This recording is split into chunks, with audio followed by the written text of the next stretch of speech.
दोस्तों, सावन का महीना प्रारंभ हो चुका है। ऐसे में महिलाएं भूल कर भी इस तरीके से बाल ना धोएं। सावधान हो जाएं। पति संतान परिवार पर आएगा संकट, पूरा घर रहेगा दरिद्र, घर में आएगी गरीबी। और ऐसे सावन में बाल धोने से महिलाओं को मिलता है भगवान शिव और माता पार्वती का श्राप। तो भूल कर भी ऐसी गलती सावन महीने में ना करें। जैसा कि आप सभी को पता है, सावन का महीना प्रारंभ हो चुका है और 9 अगस्त को सावन का महीना समाप्त होने वाला है।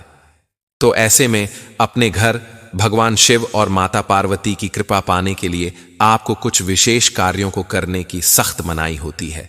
और वहीं कुछ ऐसे कार्य होते हैं जिनको करने से भगवान शिव प्रसन्न हो जाते हैं और आपको आशीर्वाद देते हैं। ऐसे में अगर सावन महीने में अपनी गरीबी को दूर करना चाहते हैं तो माता लक्ष्मी के आने का कुछ संकेत आपके घर में आपको दिखाई देता है, क्योंकि इस बार सावन का महीना कई दुर्लभ संयोगों के बाद आया है। ऐसे दुर्लभ संयोगों में आपको कुछ ऐसे कार्य हैं जो इस महीने में जरूर करने चाहिए और कुछ ऐसे कार्य हैं जो भूल कर भी नहीं करने चाहिए। इस महीने में महिलाएं मेकअप आदि खरीदती हैं, वस्त्र आदि खरीदती हैं और वाहन खरीदना भी शुभ माना जाता है और शुभ मुहूर्त खासकर सावन में आता है। तो ऐसे में कुछ कार्य होते हैं जिनको करने से घर की दरिद्रता दूर हो जाती है। साक्षात भगवान भोलेनाथ का आशीर्वाद प्राप्त होता है और घर में भगवान का आगमन होता है। विष्णु जी और धनलक्ष्मी का आगमन होता है। सावन का महीना बहुत ही पावन पवित्र है और सावन महीने में जब भी सावन शुक्रवार से प्रारंभ होता है तो 4 चांद लग जाते हैं। ऐसे में आपको भगवान शिव, माता पार्वती और लक्ष्मी और नारायण की विशेष कृपा प्राप्त करने के लिए कुछ कार्यों को जरूर करना चाहिए। उनके स्वागत में कोई कमी नहीं छोड़नी चाहिए। दोस्तों, भक्तों का बेड़ा पार लग जाता है क्योंकि इस बार सावन के महीने में 4 सोमवार पड़ने वाले हैं। जैसा कि आप सभी को पता है कि पहला सोमवार व्रत 14 जुलाई को रखा जाएगा, तो दूसरा 21 जुलाई को और तीसरा 28 जुलाई को। ऐसे में चौथा जो अंतिम सावन सोमवार व्रत रखा जाएगा वह 4 अगस्त को रखा जाएगा। और कुल मिलाकर के इस तरीके से आपको 4 सावन सोमवार प्राप्त हो रहे हैं। पूरे सावन महीने में कुछ करें ना करें तो सावन सोमवार में कुछ विशेष उपायों को जरूर कीजिएगा जिनसे आप अपने घर की गरीबी दूर कर सकते हैं। 9 अगस्त को सावन की समाप्ति होगी और यह वह दिन होगा जिस दिन रक्षाबंधन मनाया जाएगा। बहनें अपने भाई की कलाई पर रक्षा सूत्र यानी राखी बांधेंगी और रक्षाबंधन का मुहूर्त हम आपको अगली वीडियो में बताएंगे, क्योंकि यह बना बताना बहुत ही ज्यादा वीडियो लॉन्ग हो जाएगा। तो सबसे पहले हम आपको बताने वाले हैं सावन महीने में बाल क्यों नहीं धोने चाहिए, क्यों परिवार बर्बाद हो जाता है, पति की मृत्यु हो जाती है और आपकी संतान पर परेशानियां आ जाती हैं, यहां तक कि आपका व्यापार ठप पड़ जाता है, घर में लड़ाई झगड़े होते हैं और कई तरह के दोष लग जाते हैं, यहां तक कि आपके ऊपर संकट भी मंडराने लगते हैं। दोस्तों, सावन का पवित्र महीने में अपने केस यानी कि अपने बाल कभी इस तरीके से मत धोना, वरना सारे काम बने हुए बिगड़ जाते हैं। अगर आप भगवान शिव से प्यार करते हैं तो हमारे चैनल दिव्य ज्योति को जरूर सब्सक्राइब कीजिए और कमेंट में हर हर महादेव लिख दीजिए। और हां, बेल आइकन जरूर से दबाइए ताकि आने वाली वीडियो का नोटिफिकेशन आपको प्राप्त होता रहे। दोस्तों, सावन का महीना बहुत शुभ और खूबसूरत महीना होता है, प्यार का महीना होता है। हर दिन इतना पवित्र माना जाता है जितना कि गंगा जल सावन में शिव जी की कृपा कर पाने के लिए उनकी पूजा अर्चना करना जरूरी होती है। मनोकामनाएं पूर्ण होती हैं और जो महिलाएं अच्छे वर की कामना करती हैं वह सावन सोमवार व्रत जरूर रखें। महिलाएं सावन सोमवार का व्रत संपूर्ण करती हैं तो महादेव उनके लिए स्वयं वर ढूंढते हैं और कोई ऐसा वैसा नहीं ढूंढते, बल्कि साक्षात उसमें महादेव के गुण होते हैं। उस वर को महादेव का आशीर्वाद प्राप्त होता है, माता पार्वती का आशीर्वाद मिलता है। दोस्तों, उस व्यक्ति के जीवन में हमेशा लक्ष्मी का वास बना रहता है। सावन जब बरसते हैं तब अक्सर हम उसमें स्नान करते हैं, बालों को धोते हैं। बारिश जब आती है तो हम खुशी से झूम उठते हैं और बारिश का आनंद लेते हैं। लेकिन क्या आप जानते हैं, सावन के पवित्र महीने में किसी भी महिला को इस तरीके से बाल नहीं धोने चाहिए, क्योंकि पति के ऊपर संकट होता है और काम धंधा बिजनेस सारा बंद हो जाता है। संतान को कष्ट मिलते हैं, रोग बीमारियां फैल जाती हैं। दोस्तों, आज का विषय सुहागन महिलाओं के लिए है, क्योंकि सुहागन महिलाएं खासकर इस गलती को कर देती हैं। ऐसे में सावन महीने में किस दिन बाल धोने चाहिए, किस दिन बाल धोने से घर में सुख समृद्धि आती है, ऐसे में सुहागन महिलाओं को कब अपने बाल या फिर सिर धोना और कब नहीं धोना है और वार निर्भर करते हैं। तो पहले बता दें कि अमावस्या हो चाहे एकादशी हो या फिर हो पूर्णिमा, इस दिन बाल नहीं धोने चाहिए। ऐसा करने वाली महिलाओं के घर में घोर अनर्थ माना जाता है। शास्त्र अनुसार देखा जाता है तो अमावस्या और पूर्णिमा एकादशी पर चंद्र या तो उच्च या फिर नीच स्थिति में होते हैं। ऐसे में शास्त्र और ज्योतिषी कहते हैं कि चंद्रमा मस्तक को प्रभावित करता है और दूसरा, हमारे हिंदू पंचांग में तिथि के अनुसार ही व्रत त्योहार मनाए जाते हैं। तो यह दिन शुभ नहीं है।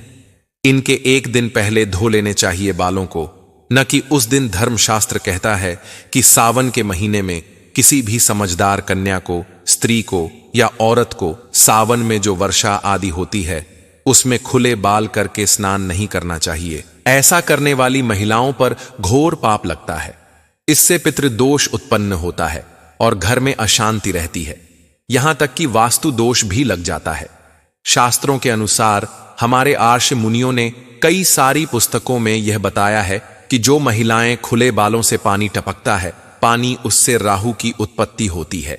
हमारे पिता नाराज होते हैं तो आप जितना हो खुले बाल वर्षा आदि में स्नान करेंगे तो आपके बालों से पानी टपकेगा ही टपकेगा, जिसके कारण आपके घर में राहु की उत्पत्ति होगी और आपके पितृ नाराज होंगे। पितृदोष लगेगा, वास्तु दोष लगेगा।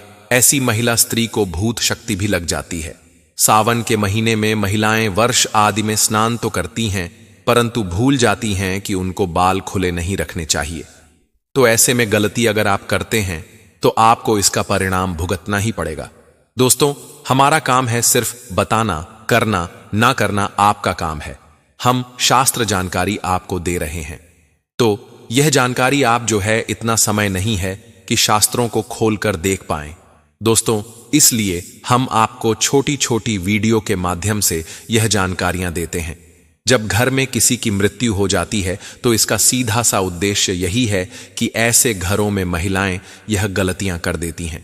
दोस्तों, ग्रह क्लेश दोष, महाकाल सर्प दोष, शनि दोष, मंगल दोष, कई तरह के जो दोष होते हैं, जो ग्रहों से संबंधित होते हैं, वे भयंकर रूप ले लेते हैं और गुरु ग्रह भी साथ छोड़ देते हैं। इसी कारण वर्षा आदि में स्त्रियों का, कन्याओं का, महिलाओं का बाल खुले करके स्नान करना मना किया गया है। आप अपने बाल बांधकर स्नान कर सकते हैं और खास करके स्नान करने से, यानी कि बालों को खुले करके स्नान करने से पितृ नाराज होते हैं। अगर बालों को कसकर बांधकर स्नान किया जाए तो पितृ नाराज नहीं होते, पितरों को तृप्ति नहीं होती, राहु दोष भी नहीं लगता। और दोस्तों, कई ऐसे बार हैं जिनमें बाल नहीं धोने चाहिए, चाहे वह आप व्रत के लिए धो रहे हो या किसी अन्य वजह से धो रहे हो। कुछ खास बारों में सख्त मनाही होती है।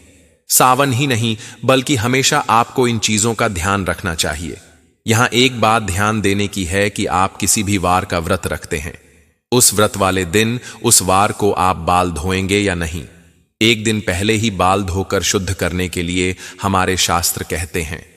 दोस्तों, रविवार को बाल धो सकते हैं, रविवार का व्रत रखते हैं। सूर्य देव की आराधना, रविवार को बाल ना धोएं। यदि आप व्रत भी रखते हैं और किसी अनिवार्य कार्य की वजह से आपको रविवार को बाल धोना है तो आपके लिए यह उपाय है। दोस्तों, इसके लिए आपको एक गुड़ैल का फूल ले लेना है और उसे मसलकर उससे जो रस निकलता है उसे अपने बालों में लगाना है। उसके बाद बाल धोना ही उचित माना जाता है। अगर सोमवार के दिन बाल धोना पड़ जाए तो सोमवार को बाल धो सकते हैं, लेकिन उसके लिए यह उपाय है कि जो महिलाएं सोमवार का व्रत रखती हैं वे सोमवार को बाल भूल कर न धोएं। किसी अनावश्यक कारणों से सोमवार को व्रत रखते हैं, बाल धोने पड़ जाते हैं, तो उसके लिए आपको जो पलाश होती है उसको लेकर के, उसके फूलों को लेकर हाथ में मसल कर उसे बालों में लगाकर बाल धोने से आपका जो अशुभ ग्रह होती है वह बदल जाती है, अशुभता शुभता में बदलती है। तो बाल धो सकते हैं और शिव जी के क्रोध का सामना भी आपको इस तरीके से नहीं करना पड़ता। पलाश के फूल ढूंढने से आपको कहीं ना कहीं मिल जाएंगे। दोस्तों, बात करें मंगलवार की तो मंगलवार को बाल नहीं धोने चाहिए। जो माताएं बहनें जिनके एक पुत्र है या एक भाई है, उनको तो खासकर मंगलवार को बाल नहीं धोने चाहिए। इस दिन बाल धोने से परेशानियां तो आपके सामने आती हैं, साथ ही जिसका विवाह हो गया है उसके जीवन में कई बाधाएं आने लगती हैं। यदि किसी कारणवश मंगलवार को आपको बाल धोना पड़े, तब ऐसे में इन दोषों से बचने के लिए आपको एक आंवला लेना चाहिए। आंवले का रस निकालकर उसका चूर्ण का पेस्ट बनाकर आप उसे अपने बालों में लगा लें और फिर अपने बाल धो लें। दोस्तों, बुधवार की बात करें तो बुधवार को माल महिलाएं धो सकती हैं, लेकिन मान्यता यह है कि किसी महिला के छोटे भाई हो तो ऐसे में वह बाल ना धोएं, क्योंकि बुधवार का अधिपति ग्रह बुध ग्रह है और हमारे छोटे भाई बहनों के कारक माने जाते हैं। इस दिन बाल धोने का दोष हमारे भाई बहनों को लगता है, इसीलिए उनसे बचने का उपाय है कि आप वरुण देव यानी कि जल के जो देवता हैं या फिर बुद्ध के स्वामी श्री गणेश जी को अपना बड़ा भाई बना लें। अब दोस्तों, कैसे करें? देखिए, किसी भी पूजा में जब कलश स्थापना करते हैं तो उसमें जल भरते हैं। उस जल में हम वरुण देवता का आह्वान करते हैं, प्रार्थना करते हैं, विनती करते हैं और कहते हैं, मैं आपका अपना बड़ा भाई मानता हूं या मानती हूं, कृपया मेरी और मेरे परिवार की रक्षा करें। ऐसे में हर पूजा में सर्वप्रथम गणेश जी की पूजा होती है। तब भी आप उनसे प्रार्थना कर सकते हैं कि वे अपने बड़े भाई बहन बन जाएं, आपकी रक्षा करें। फिर भी दोस्तों, किसी कारणवश बुधवार को यदि बाल धोना पड़े तो इसके दोष से बचने के लिए यह उपाय तुलसी के 5-6 पत्ते लें और उनको मसलकर अपने बालों में लगा लें, फिर बाल धो लीजिए। बड़े से बड़ा संकट अपने आप समाप्त हो जाएगा। यदि घर में तुलसी नहीं है तो आस पड़ोस में किसी से मांग ले, चाहे पत्ते मांग ले। दोस्तों, गुरुवार को सुहागन महिलाएं ही नहीं बल्कि किसी स्त्री पुरुष को अपने बाल नहीं धोने चाहिए, नहीं तो आपको अगले जन्म तक इसका पाप लगेगा, क्योंकि गुरु ग्रह सबका गुरु है और आपको पता ही होगा कि गुरुवार को पोछा भी नहीं लगाना चाहिए। ऐसी मान्यता है कि गुरुवार को बाल धोने से या फिर घर में पोछा लगाने से कार्यों से मां लक्ष्मी नाराज होती है, गुरु का नाश होता है, घर में क्लेश बढ़ते हैं, बर्बादी आती है, घर का नाश होता है। यदि गुरुवार को अनिवार्य कारणों से बाल धोने पड़े तो इसके दोष से बचने के लिए यह उपाय करें कि हल्दी लेकर के उसमें बेसन या आप इन दोनों को मिलाकर लेप बनाकर उसे अपने बालों में लगाएं और फिर बाल धोएं। दोस्तों, शुक्रवार की दिन अगर बात की जाए तो यह दिन सुहागन महिलाओं के लिए होता है और इस दिन महिलाएं बाल धोती हैं। जिन महिलाओं के पुत्र हैं या जिनकी पुत्र प्राप्ति की कामना है, ऐसे में वे लोग शुक्रवार के दिन बाल ना धोएं। यदि आपको शुक्रवार के दिन किसी कारण से बाल धोने पड़ जाए तो उनका भारी दोष लग जाता है और ऐसे दोष से बचने के लिए आपको अपने बालों में थोड़ी सी दही लगा लेनी चाहिए या दूध लगा लेना चाहिए, फिर बालों को धो लें। बात करें शनिवार की तो सुहागन महिलाएं बाल न धोएं। शनिवार का दिन शनिदेव को समर्पित होता है और सभी देवों के न्याय के उच्च स्थान शनिदेव को दिया गया है। शनि को न्याय का देवता कहा जाता है। एक तरह से आप इन्हें पूरे ब्रह्मांड का जज कह सकते हैं। इसी कारण जो लोग शनिदेव के प्रचंड क्रोध से डरते हैं, यदि आपको शनि के प्रकोप से बचना है तो इस दिन आप अपने बालों को भूल से ना धोएं। किसी अनिवार्य कारणों से इस दिन बाल धोने पड़ जाएं तो इस दोष से बचने के लिए पहले अपने बालों में कच्चा दूध लगाएं, फिर बाल धो लें। बालों में थोड़े से कच्चे दूध का छींटा लगाने से जो शनि की दृष्टि होती है, जिसका श्राप आपको झेलना पड़ता है, वह बच जाती है। थोड़े से दूध का छींटा अपने बालों में लगाकर स्नान करें। हम आपसे कुछ जरूरी बातें शेयर करना चाहते हैं। वह है कि सुहागन महिलाएं मांग में सिंदूर भरती हैं तो शरीर के इस स्थान को यानी कि मांग को गंगा स्थल माना जाता है। जब यह सिंदूर लगाया जाता है तो गंगा सिंदूर उसे कहा जाता है। पतिव्रता स्त्री पवित्रता और सौभाग्य की निशानी होती है। इसी कारण सुहागन महिलाएं नहाकर मांग में सिंदूर भरती हैं और पूजा पाठ में शामिल हो सकती हैं। अगर बाल ना भी धोएं तो क्योंकि उसकी पवित्रता और सौभाग्यवती का वरदान उसे प्राप्त है, लेकिन पुरुष को हर दिन बाल धोकर पूजा पाठ में सम्मिलित होने का वरदान प्राप्त है। और एक सबसे बड़ी चीज यह है कि जब महिलाएं मासिक धर्म के दौरान बाल धोएं या ना धोएं, अलग अलग देशों में अलग अलग चीजें हैं और अलग अलग राज्यों में अलग अलग प्रथाएं हैं। कई जगह हमारे आसपास में आज भी मासिक धर्म के पहले, तीसरे और 5वें दिन कंपलसरी बाल धोते हैं, और खासकर महिलाएं तो जब मासिक धर्म से होती हैं तो पहले ही बाल धो लेती हैं, और जब समाप्त हो जाता है मासिक धर्म तो उसके बाद बाल धोती हैं। तो वहीं जब डिलीवरी के बाद आप तुरंत जानते होंगे कि मां को बाल धोने ही हैं और नहाना भी नहीं देते हैं। 11वें दिन बाल धोए जाते हैं। लेकिन इस विषय में बार तिथि को बिल्कुल देखा नहीं जाता है, क्योंकि सीता माता कहती है कि किसी भी सुहागन महिला को यह 5 बातें पता होनी चाहिए, नहीं तो आपको तथा आपके पति को कभी मान सम्मान नहीं मिलेगा। माता सीता कहती हैं कि स्त्री को सदैव बाल बांधकर रखने चाहिए, क्योंकि बंधे हुए बाल रिश्तों को घेर कर रख देते हैं। स्त्रियों के बाल घर का विनाश करते हैं। इसका वर्णन महाभारत काल में मिलता है। खुले बाल नकारात्मक शक्तियों को आकर्षित करते हैं। जब द्रौपदी ने अपने बाल खुले रखे थे तो महाभारत का निर्माण हुआ। पूर्णिमा अमावस्या के दिन बालों को कभी खुला ना रखें। कहते हैं इस दिन भूत प्रेत कोई गलत ऊर्जाएं जो होती हैं वो खुले बाल होने की वजह से आपको शिकार बनाती हैं, आपके पीछे पीछे दौड़ी चली जाती हैं। अगर आप गहरे कुएं में गिर जाते हैं, संकट में आ जाते हैं, तो इनसे बचने का यह नियम है, मानना ही पड़ेगा।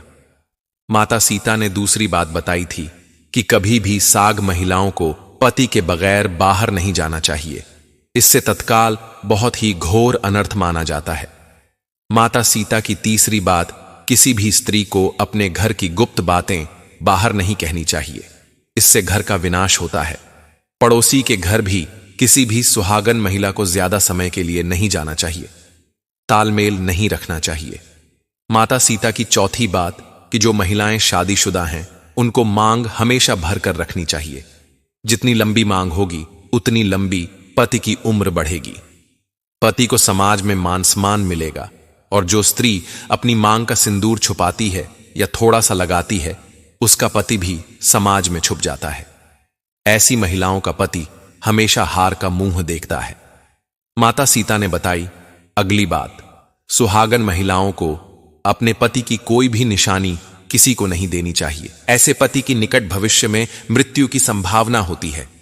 पति की कोई भी निशानी पति को सदैव दिल से लगाकर रखनी चाहिए। दोस्तों, अंत में माता सीता कहती हैं कि स्त्री को सदैव अपने पति यानी कि परमेश्वर के पांव दबाने चाहिए। पुरुष के घुटने से लेकर पिंडली तक का भाग शनि का होता है और स्त्री की कलाई से लेकर उंगली का भाग शुक्र का होता है। जब भी शनि और शुक्र का प्रभाव पड़ता है तो धन की प्राप्ति के योग बन जाते हैं। अतः स्त्री प्रतिदिन अपने पति के पैर दबाने चाहिए। से धन, यश, वैभव, कीर्ति, उत्तम जीवन साथी, धन संपदा प्राप्ति होती है। इसलिए हमेशा आपने देखा होगा कि माता लक्ष्मी क्षीर सागर में भगवान विष्णु के पैर दबाती मिलती हैं। इसी कारण उनको धन की देवी कहा जाता है, क्योंकि योग धन वर्षा के बन जाते हैं। दोस्तों, यही नहीं, अगर आप अपनी विशेष मनोकामनाओं को पूर्ण करना चाहते हैं तो सावन के पवित्र महीने में हर सोमवार को व्रत रखें और पूजा पाठ करके भगवान भोलेनाथ का जितना हो मंत्र उच्चारण करें। ऐसा कहा जाता है कि जो सावन महीने में अपनी गरीबी दरिद्रता को दूर करना चाहता है, वह सावन के पवित्र महीने में शाम के समय रुद्राक्ष की माला लेकर 108 बार भगवान शिव के ओम नमः शिवाय मंत्रों का जाप करें। ऐसा करने मात्र से उस व्यक्ति के घोर से घोर पाप दूर होते हैं और भोलेनाथ प्रसन्न होकर उनको धन प्राप्ति का आशीर्वाद देते हैं। अगर आप धन के लिए कोई उपाय करना चाहते हैं तो सावन सोमवार में बेल वृक्ष के नीचे जाकर शिव शक्ति के नाम का दीपक जलाएं। शिव शक्ति नाम का दीपक जलाने से भगवान शिव आपको धन की देवी माता लक्ष्मी आपके घर आ जाती है, ऐसा वरदान देते हैं। क्योंकि बेल वृक्ष के पेड़ में साक्षात भगवान शिव, माता पार्वती और माता लक्ष्मी का वास होता है। और हां, खास करके ज्यादा परेशानियां घर में चल रही हो तो ऐसे में बेल वृक्ष के नीचे की एक चुटकी मिट्टी लाकर घर के चारों कोनों में डाल दें, ताकि घर की नकारात्मक ऊर्जा घर से बाहर हो, घर में तरक्की की राह दिखाई दे और घर के बच्चे तरक्की करें। जिन लोगों की नौकरी नहीं लग रही है वे सावन सोमवार व्रत रखें और एक धतूरा भगवान भोलेनाथ के मंदिर में जाकर शिवलिंग पर जरूर समर्पित करें। धतूरा समर्पित करते समय अपना नाम गोत्र बोलें और अपनी जो भी इच्छाएं हैं, जो भी मनोकामनाएं हैं उनको बोलें। साथ ही साथ जो है भगवान शिव के महामृत्युंजय मंत्र का जाप करें। दोस्तों, सावन के प्रत्येक दिन महामृत्युंजय मंत्र का जाप करने से घर में कभी अकाल मृत्यु नहीं आती है और काल भी ऐसे व्यक्तियों का कुछ नहीं बिगाड़ पाता है। घर से बाहर जाते समय भगवान शिव के मंत्रों का स्मरण करके ही घर से बाहर जाने पर दुर्घटनाएं नहीं होती हैं, अकाल मृत्यु तक आपको नहीं सताती है। तो दोस्तों, आज के वीडियो में बस इतना ही। वीडियो पसंद आए तो वीडियो को लाइक कीजिएगा और चैनल दिव्य ज्योति को सब्सक्राइब जरूर करके रखिएगा। मिलते हैं आपसे एक और प्यारी वीडियो में। तब तक के लिए खुश रहिए, बने रहिए, मस्त रहिए। ओम नमः शिवाय। हर हर महादेव।